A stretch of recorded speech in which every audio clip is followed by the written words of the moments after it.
Hello guys, I'm back on YouTube. I've been off for a few months. The reason is I've been doing the new Týr album and we're very close to finish now, although not entirely. Then I was preparing this tour also in North America with Orphaned Land, and as you can see I'm here with Kobi, the singer from Orphaned Land, and we have our first off day today. We had 13 show days in a row now. That was a bit much. Yeah, finally a day off. So we're stopped in, we played, where was it yesterday? Portland. Yeah. Tomorrow it's Oakland, and we're stopped in Ashland today.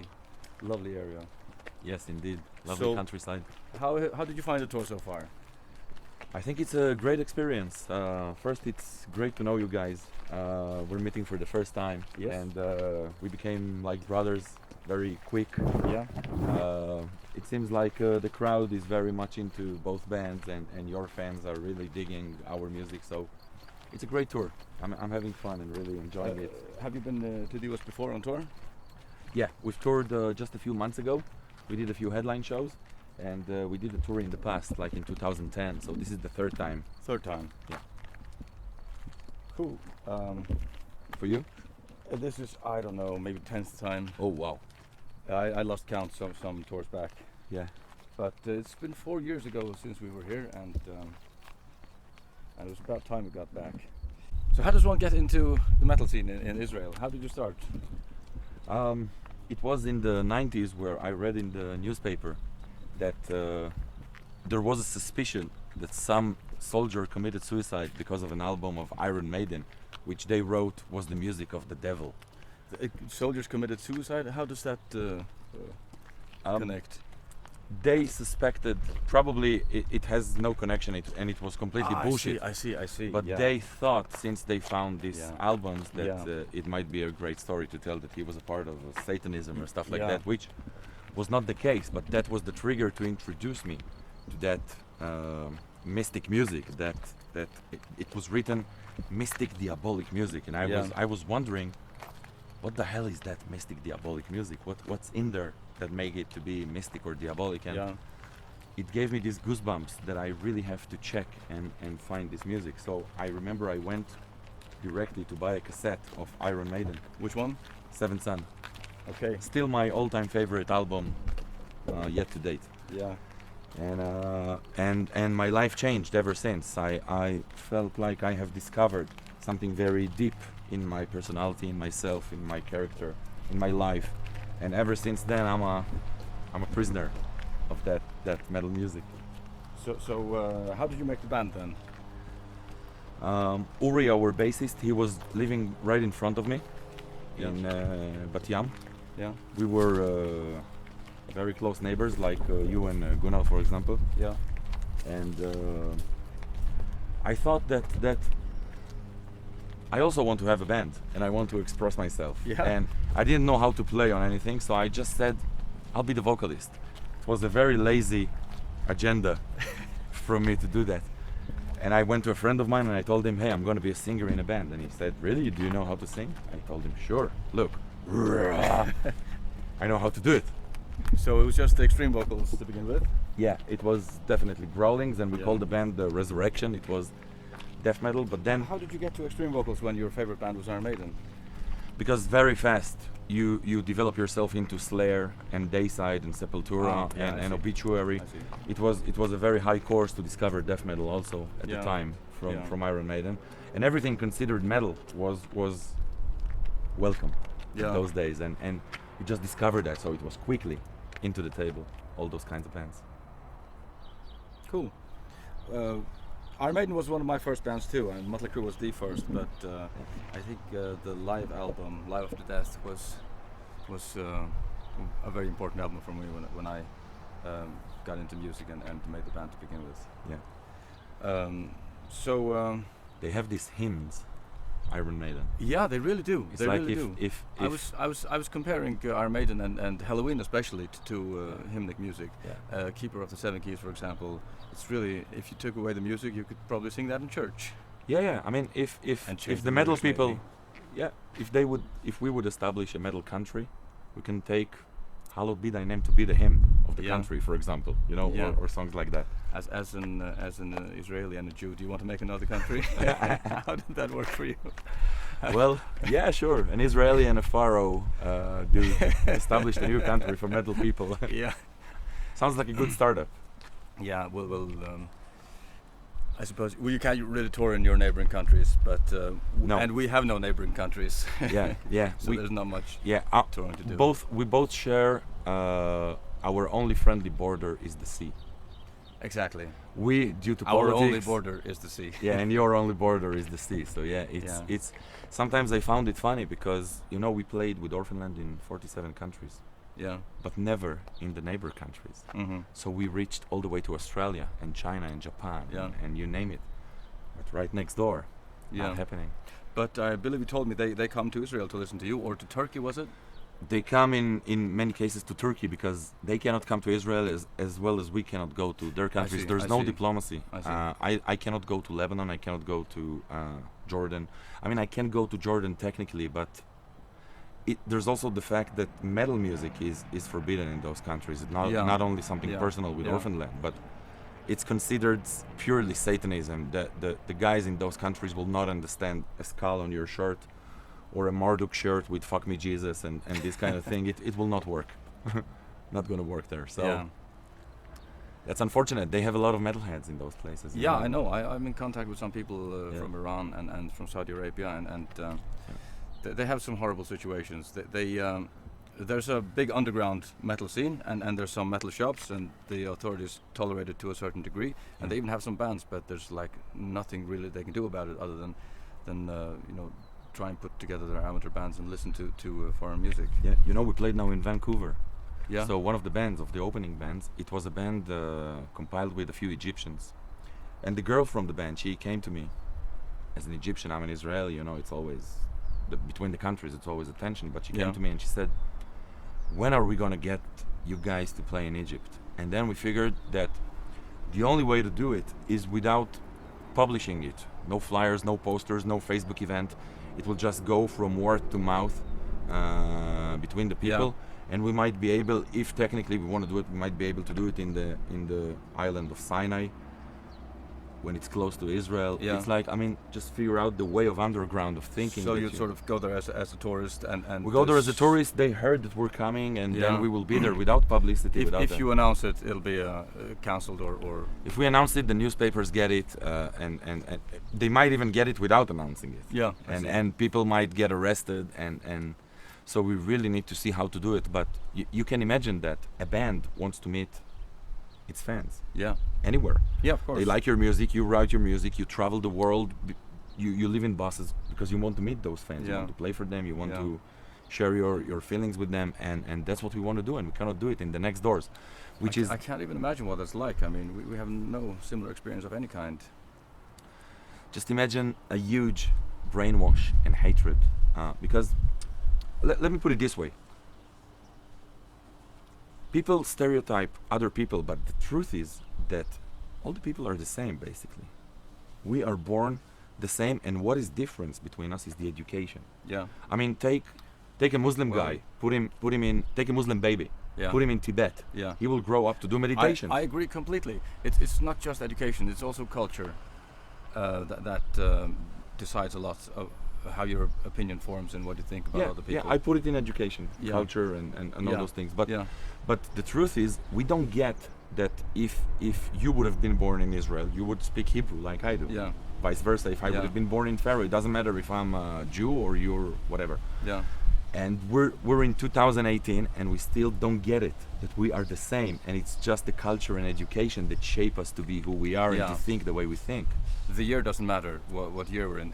If people aren't progressing philosophically, it's all going to stay the same.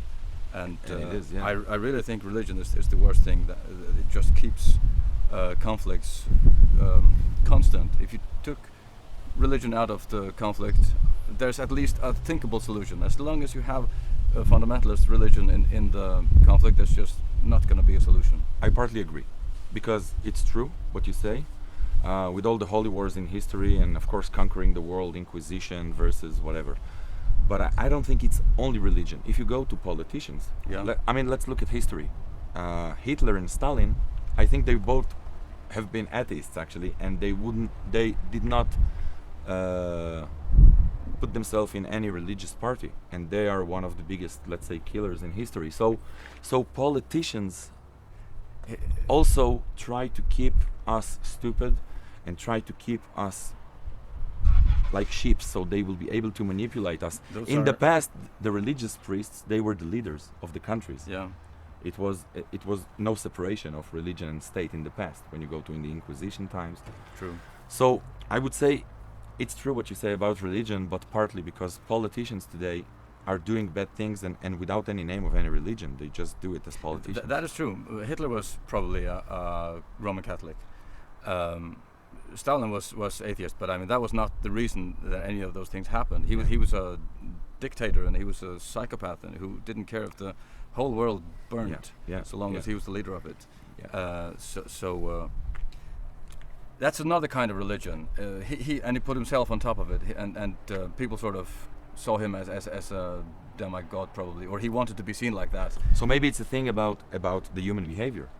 Maybe the human behavior, we are sheep that following a very strong character. Yeah. Like for example, it says we spoke earlier in the bus about the Prince of Machiavelli.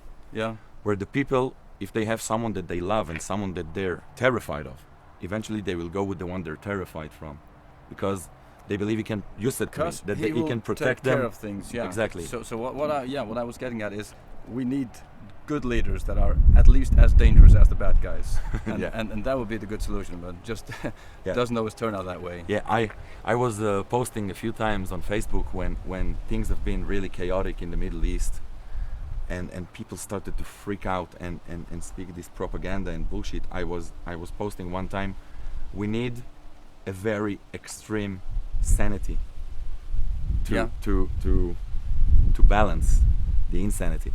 Yeah. So because the sane people, they're not extreme because they're sane.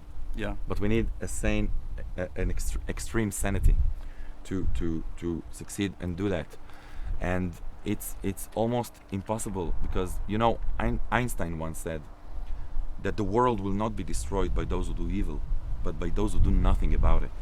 If you look at the majority of the population of the world, most of them are just don't do nothing. Yeah. And the ones who destroy everything, they are a few. Yeah. But they're very loud. It's like those 10 people in a football game. Yeah. They destroy everything and they call the hooligans and stuff like that. Yeah. So I understand you don't like politicians at all. Is there anyone you look up to who's in politics or yeah, there are a few that I like. Yeah. And they are always been assassinated. For example, if you go through history, take those revolutionaries that wanted to change something in the system, they always found themselves dead. It could be Jesus Christ, and I'm not talking about the Jesus that metalheads are really hate. This is I think that hate is toward Christianity, more to the person. Christianity started 300 years after Jesus, if ever existed. I think you're right about that. Yes. Yeah. So he was a revolutionary in the Judaism of his time, and he was crucified only because of that. Christianity is something else. Yeah.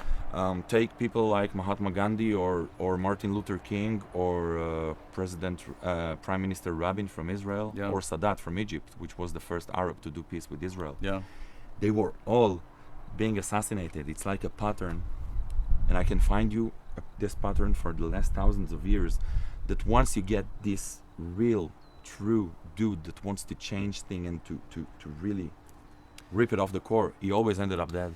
Yeah, there's a lot of resistance, and some people want to change everything very fast, and it could lead to destroying society. And there's a reason things should change slowly, I think. Revolutions are dangerous things, and they could lead to a much worse place. Societies are very complex, and they should probably be changed slowly to reach wherever you want to go. And if you make a complete revolution, it's a dangerous thing. I agree. Look at Gandhi, for example. If you look at what his goals were, I don't think he was the best. He did some good things for India, definitely, and he was an admirable guy in many ways. But he wanted to preserve the caste system of India, for example, which is a horrible, horrible thing. Because maybe he thought this should be a slow process. But I mean, if you look at the fact that he gave independence to India without violence, he kept India and Pakistan united. But also one of his mistakes, he had such a character and charisma, and those people never succeed to manufacture someone that will continue after them. Yeah. So the moment he been assassinated, right a few minutes after, India and Pakistan started to fight each other, kill each other, and there's Pakistan and India. Yeah. So it doesn't last at the end of the day. It's also dangerous if it all hangs on one person. Exactly. Like Gandhi. Like Gandhi, like Luther King. Like the persons are going to die sometime, and everything falls apart if they just make a system that is dependent on their person. And the people that assassinate them, they know it. Yeah. They know it. He's the only revolution. He has such a power. Let's knock him down. And so obviously you need to find a way that solidifies the system without the person. You have to do something that is apart from the individual. You know, I once wrote in a book that I didn't publish yet, and I thought to kill it, but I once wrote there, I was wondering about the same situation, and I wrote, why can't a world of, let's say today, around 8 billion people, why can't a world with so many people cannot produce 50 Mahatma Gandhis or 50 Martin Luther Kings in 50 different key places, let's say USA, China, Russia, France, I don't know, and etc. Why can't we produce 50 people like that? Why do we keep on producing pieces of shit all over the world, and we have 8 billion people? What's the best region of the world to live in? It's a very hard question because I'm not living there, but I would assume that today the best place to live for people, for kids, would be areas of Scandinavia, I think. Yeah, and we didn't have any Mahatma Gandhis or Martin Luther Kings. Came about by a completely different way. I think probably because we're quite close to the UK, and the England had some revolutionary ideas in their time, like Magna Carta and the right of individuals and a weak monarchy, a weak dictator, and we had some union leaders, but this was not dependent on any one person, and we came quite peacefully to the arrangements that we have today. I think so. You educated yourself as a whole. I think we're lucky. I mean, people weren't probably that aware of where they were going with the whole thing. We're lucky that we are like in an island or ocean area, and we're lucky that we're close to the UK, which has some very positive influences, and things just turned out well for us. And I'm not sure how you could export that to the rest of the world, but it's clear to me that you don't need a person like Mahatma Gandhi. How good is India today for that? I'm sure it's better than before Gandhi, but he definitely failed. But the original question was, who are the guys that I'm fond of and like? So I like their let's say naive way of trying to change things. But the fact that I discovered that pattern, that they ended up dead, they definitely failed. While in Scandinavia, I cannot point one dude to say that it's because of him, but you succeeded. What I mean is you don't have to focus on individuals. I think you have to focus on the system and the development of the whole culture, rather than find an individual who can do it. It's sort of everybody has to do it together in a way. So you would say it's something that started after World War II in Scandinavia, and you adopted this system? I guess it started for us in the mid 1800s with the fishing industry. At least for the Faroes, that's what made the real social development. A lot more money, a lot more people, and then after I don't know that much about the First World War there, but after the Second World War, we had an airport, and we had some kind of independence from Denmark, and things developed ever since then in a very positive direction, and they still are. And much of it is probably luck and circumstance, and you can't really say exactly why it happened. It was nobody's plan, it just turned out that way. Yeah. What I don't get is with politicians and religious priests that we spoke. You can literally look about Scandinavia and see they had wars, now they live in times of peace. I think that Sweden is the country with the the biggest amount of years without war in the world. Yeah. And I don't get it, why the people don't just look at that model and deciding to adopt it, because it will bring prosperity to them personally and to their people. If you have a system like a political system where there's a dictator, I think it's close to impossible to change it. If you assassinate the dictator, I mean, there's hundreds of guys ready to take the same place, and of course they're waiting. And you can't go into that system with good intentions and say, I'm going to change this from a dictatorship to a democracy. I mean, you're going to be murdered instantly, and someone else is going to take over who's much worse. Like I wrote on Facebook the other day, unfortunately, bad guys often keep even worse guys in check. Of course, evil prevails. It's a really horrible problem. Take a situation like North Korea. I mean, how the hell where do you even start? It's like you have to, like. They said on the bus the other day, you have to burn it to the ground and start over. They worship the leader, the brain. They worship the leader. He makes them worship him. And but it's on a certain level that he can literally tell them now, everyone jump off the roof. Exactly, yeah. And they will all jump off the roof. It's like God said. Or go to the gulag or whatever they have. Yeah, and that's scary, because people are every human being is so special, so unique, and they could be much more than these robots and ships. And that's something that I always feel pity when I look about humanity and the world, is that this miracle have happened already. The flowers are rising, humans are being born, there's music, there's so much into that world, and still we take the wrong turn. That's a tragedy, I think. I don't really think about the whole thing as a miracle. I mean, there's untold misery in nature as well. Animals eating each other, and maggots but compare it living to in this children's eyes. Comparing to this, this to is this, okay, to but this I mean, nothing. We're in a nice area of the world. If we were in Somalia right now, we would have different priorities than we have right now. Definitely. I mean, the reason we can have this conversation and think about things like this is because we're in a nice area that. The question is, what's better, not to be born at all, or to be born into a life of shit? It's a question. I guess there's a lot of people who think they would be better off not existing, but that's not really our decision. Yeah. No, it's just an interesting question. Because I am, or you, we're not in Somalia. That's true, but I'm coming from a nation that has been through persecutions for thousands of years, hundreds of years, everywhere, categorized, hunted, burned in gas chambers, you name it, and still here we are. So what if we wouldn't have been born at all? I mean, as a survivor, let's say, it's for me, even if I'm not in Somalia now, coming from the Jewish nation, I would say that it's still better to be born, because you might rise one day to be, let's say, Sweden or Scandinavia. Like I'm glad I was born. I like this.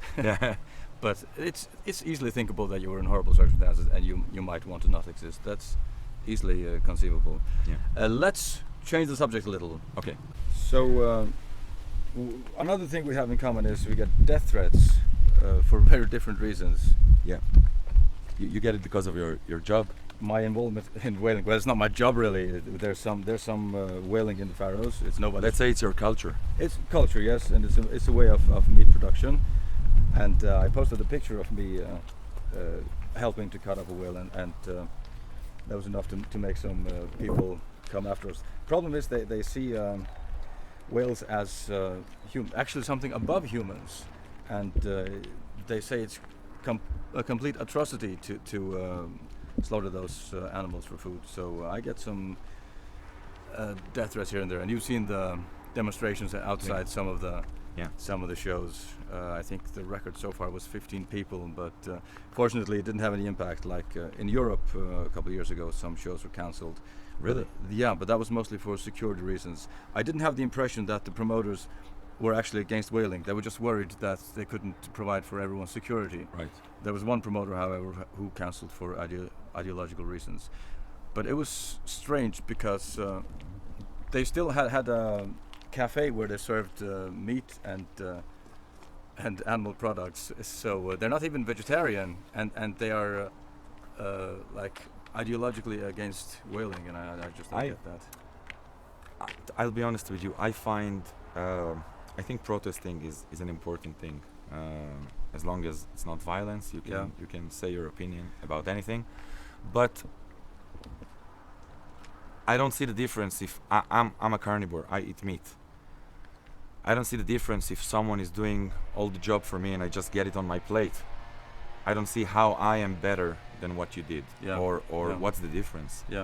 And animals still die, no matter who does it. Animal die. My cat eat birds. No one is protesting against my cat, because he's bringing me a bird every week. Yummy. Yeah. and what's if it's illegal, if you did something illegal, then I get it. But if you have a problem and you want to protest, I don't think you're the address. Protest against the pharaohs to change their laws, to make another law, give them a solution instead of that. And if it's illegal, I mean, if they would have made meat illegal, I would become vegan tomorrow, because they will give me solutions to do it. I cannot do it myself, I admit, and I don't want to do it myself, and I don't feel that I'm breaking the law. I was raised like that. Maybe it's wrong, maybe it's right, but make a law, change it. Change all the restaurants. Give me a solution, I'll follow, no problem. Shouting profanities at people is not going to solve anything or change anything. No, I think it's going to make them feel better about themselves. That's it. Yes, and they have become part of a money-making scheme by Sea Shepherd. The leaders of Sea Shepherd know that they're lying, and they lie for money, and they exploit these people who think they're making a difference. If they, as you say, if they really wanted to make a difference, there are much more effective ways of doing it. Not only that, are you? I sometimes also find it as a double-faced and hypocrite. I mean, I don't have anything personal against these people, but there are many illegal things that you can protest. Have you ever protest against the killing of female children in India, or the kidnap of male children in India? Yeah. Have you protest against the dying children in Syria? What are you doing? What is so special about that subject and Heri from Týr rather than the other subject? These people have a screwed up worldview. They think animals are more important than humans. So I think I hate to put words in their mouth or thoughts in their heads, but I have the impression some of them think if children suffer because of their parents' bad choices, their own fault. I met some people like that, at least. I can't say that everyone in Sea Shepherd thinks like that, but they definitely do think that animals are more worth than humans, and it's a very strange and twisted worldview, in my opinion. But I think I have more sympathy for you than you should have for me, because I could stop killing whales. Someone could convince me tomorrow that it's wrong, and I could stop and apologize and say I'll never do it again. I love whales; they're more important than humans. Blah blah blah. No protests ever again outside of Týr show. But it's not like you can stop being Jewish or an Israeli. I mean, I can convert. You're sort of. I don't think that would get you out of trouble, would it? It would not change my circumcision that I had when I was 8 days old. Yeah. When they cut my tooth. But it's true. Stereotypes. I mean, the world is still very racist. As we speak.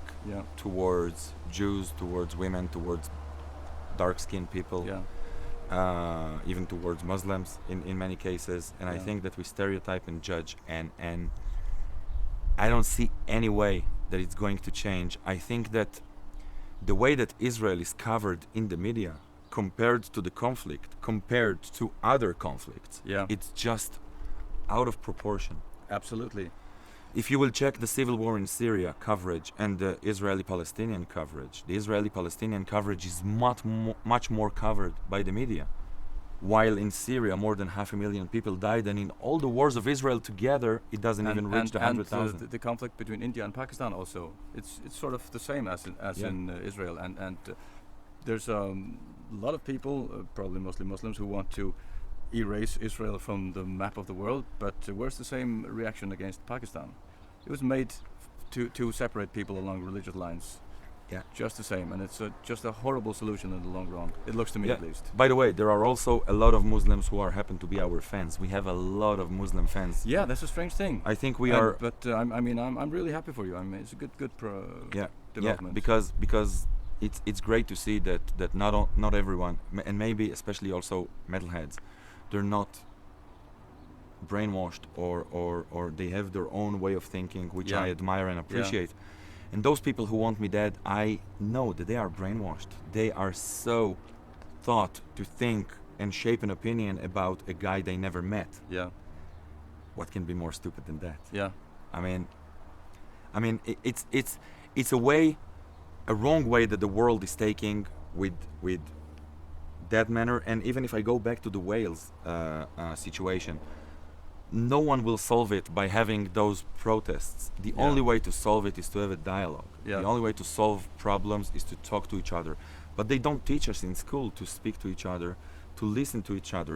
They teach us about Genghis Khan, Alexander Mogdon, Napoleon, Hitler, Mussolini, all those people. What about human behavior? What about talking to each other, listening to each other, understanding each other's... A basic philosophy. Yeah, they don't teach us that. It's out of the system. School, at least. That is true. That is true. So, if they don't teach you that, it's very easy to manipulate you, because if you have charisma, you can now convince those 20 people that they need to go and fight over the hills. Yeah. I don't think that's anyone's conscious decision. I mean, teachers have a lot to do, and we have this issue in the Faroes all the time. Teachers are paid too little and given more work all the time. Yeah, also so if you, and the basic things that children learn in school are important, like mathematics and literature and all that, languages. But what about... It's not like... Of course, there should be philosophy as well. What about philosophy. human behavior? Yeah, human behavior. Absolutely. But what do you take away? And do you simply have to hire more teachers? Do you have to give children more time? I don't think it's any politician's constant decision to conscious decision to make it like that. It just turned out like that. I think it was planted long ago, and they just continue with the power of inertia, because there's a reason why a 4-year-old child toys will be guns, and rather than doing yoga, for example. Why do we all have toy guns? Isn't that planting violence in our brain? Why do we watch... I guess boys play with guns and yeah, but they can also play with other things. Yeah, they can.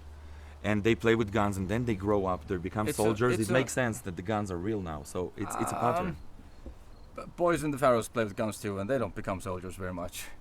There have been experiments done on monkeys, and male monkeys will choose mechanical objects to play with rather than anything else. So I think it's very much in our nature as boys growing up to be attracted to mechanical things. The fact that it's guns in particular, I don't know. Maybe in the Faroes they can grow with that, but they don't have to grow into a reality where the gun becomes real. So maybe that's really stay as a toy in that case. But looking from my perspective, from the Middle East, I would take out the toy guns out of the system, because the area is full of weapons. I can understand that reaction quite well. And I can see how it leads in the Middle East. I can see how it leads that the children are playing with guns, and then they become soldiers, or in the other side they became whatever. I understand your reaction, but I think the culture is more important than precisely which toys you give to children. To change the topic completely, did you know that I was once accused of being Nazi? Because of Shadow of Swastika? No. I wrote that song as a reaction to that. All right. We were playing in Berlin, in Germany, and there was an organization that tried to cancel our show because we were Nazis and we shouldn't be allowed to play in Germany. But what was the reason? Because we use runes and Nordic mythology. So some of the runes I have, the T here and the S here, are illegal in Germany. If a tattoo artist is not allowed to put that on anyone in Germany, he could get in trouble for that, and I could because the Nazis adopted that. Yes, of course, the SS, and I think there was a clothes brand from Norway, Týr or something, and I even have it on my fingers here. So, wow. So that's so stupid, man. Yeah, that's quite stupid. How Nazi do you think I am? some of the it's a very tough question, especially after what we say to each other before every show. So as I wrote on Facebook, some of the jokes on this tour would get us all put in jail in Germany. I want to keep it off topic, guys. How do you arrest Jews for anti-Semitism? Well, one of the biggest things that we have about the past, we call it black humor. Yeah. It means that even on the most horrifying things, one of your way to deal with that is to laugh. Yeah. And we're living in the same bus. Obviously, we are brothers. Obviously, you are the most opposite thing I can think of than a Nazi. Thank you. But the jokes in the bus, we keep it between us. Let's do that, or else I'll be banned from YouTube. No. It's like you have enough protests against the whales thing. Yeah. So but then again, controversies tend to be good promotion. So. I won't use that for controversy for obvious reasons. Maybe I'll try to dig more into the whaling issue to get some controversial promotion. Yeah, it's crazy because let's say in Israel, people always trying to figure out what are you? Are you right wing or left wing? Yeah. So any time you say something, oh, he said that, right wing. Then the day after, oh, you said that, left. People always categorize you. Yeah. You're Nazi, you're vegan, you're feminist, you're right wing, you're left wing. It's like, and you're always mistaken because if you judge based on a sentence, if you judge based on a look, you will always get mistaken, and it's unbelievable that people still work like that, us included probably, but it's really wrong. I think the right-left categorization is simply not working anymore. You have to think about things on a case-to-case basis because you say something, you sound like you're on the right. People assume that the whole right package comes with you too, but it doesn't. You can have individual opinions about individual cases, and the rest just doesn't follow. But we're made like that. We're made to categorize the environment and each other, and it's helpful. But the political climate has become too complicated for that categorization, and it just doesn't work anymore. It's too fast. Maybe it's also a wrong thing in our education, but we can categorize, but maybe we should dig a little bit more. Exactly. Maybe the people could talk to you before they protest. Maybe the brainwashed guy could talk to me before he wants me dead. Yeah, I think I can count the people on one hand that actually try to talk to me before protesting, and I have a few, less than 5, as I said. Letters from or messages from people who change their opinion after seeing my opinions. Yeah. So, do you get? And I like it also that you said I might change my opinion one day. So you leave all options open, which is a pragmatic way of thinking. It's not like a religious. I will never change. Yeah, I mean you have to be open to that. It's not sure that I have all the information that I need, and. As I said, your problem is completely different. So. Yeah, it's like you wouldn't believe. It's so complicated. On the other hand, I'm a man of hope because I see that we have Arab Muslim fans. They follow us. They give us gifts. They give us, sometimes they take a ring. They give us the ring, and we're supposed to be enemies. It's not like two football teams. It's people who kill each other. And of course, looking at history, we spoke about the Nazis. So let's say, look today. On today's relationship of Israelis and Germans. Yeah. They're having sex together, smoking hashish together, become friends together, and it's the grandparents who were just happened to be in World War II, and now everything is fine. We still remember what happened, but we are friends. So if we became friends, I think the Germans remember it better than anyone else, and they sort of beat themselves over the head with it. But they can stop it now. The rest of the world is over it. So Germans today are not to blame for what happened. But that's my impression. That's how but you see that Muslims or Arabs can blame me for what happened in '48 or what happened in '67 or what happened a week ago. Same thing. Of course, you're not to blame unless you had a direct involvement in it. Yeah. And. So you're saying the solution to the crisis, I can say, the situation with Israel is to make everyone a metalhead? Yes. I think that if I'm proud of something, it's not everyone, but let's take the majority of the population of the metalheads. They get along. Yeah. I have that impression too. You see that in festivals. Very you see that conflicts. in our shows where people holding the flags of enemies countries, but they come together. Like there's a photo of the flags of Israel and Lebanon, and they really stand in front of me to show me that they are together. Yeah. And I think that metal people coexist. If you compare it to, let's say, a scene of mainstream music, there's less violence in metal, less stabbing, less rape. I'm sure that statistically, it's one of the most safest scenes out there in the world. Yeah. Didn't check it properly, I must admit. No, but I had some experience on the 70,000 Tons of Metal cruise also, where I talked to some of the organizers, and they had problems renting a boat for the first cruise because the people who owned the boat thought it was going to be trashed after a metal festival. But it turned out quite the opposite. People were very conscious of their environment, and they treated everything very well, spent a lot of money on beer, which got them a lot of income. And just look at the statistics for metal shows compared to, I don't know, hip-hop festivals or whatever. I'm not saying everyone who's into hip-hop is a criminal, but there's definitely pure statistics. There's no connection between being a metalhead and being criminal. Absolutely not. You know what? This is turning into a very long conversation, and I think our cameraman and soundman are sort of losing their energy. Yeah, we maybe should take the thing and now film them, and they should talk. You know, when you talk about Uri, I wanted to show him. You have to show him, man. Let's just make it. No, is it rolling? Yeah. Rolling? Yeah. Yeah, it's rolling. Okay, let's just make a short behind the scenes. This is our crew. Shot here. We have a crew there. You need to film his shoes as well. Oh, yeah, look at those flip-flop, man. You can only be Israeli. Around like that. So this was a bit longer conversation than I intended, and I want to thank you for the conversation, and it's a true pleasure to be on tour with you. Same here. It's like we talk all the time on the bus, so this is like just a glimpse of we have conversations like this all the time. Thanks for having me, and I'm happy to be part of your channel and this tour. Pleasure. Cheers, guys. Cheers. So where's your camel?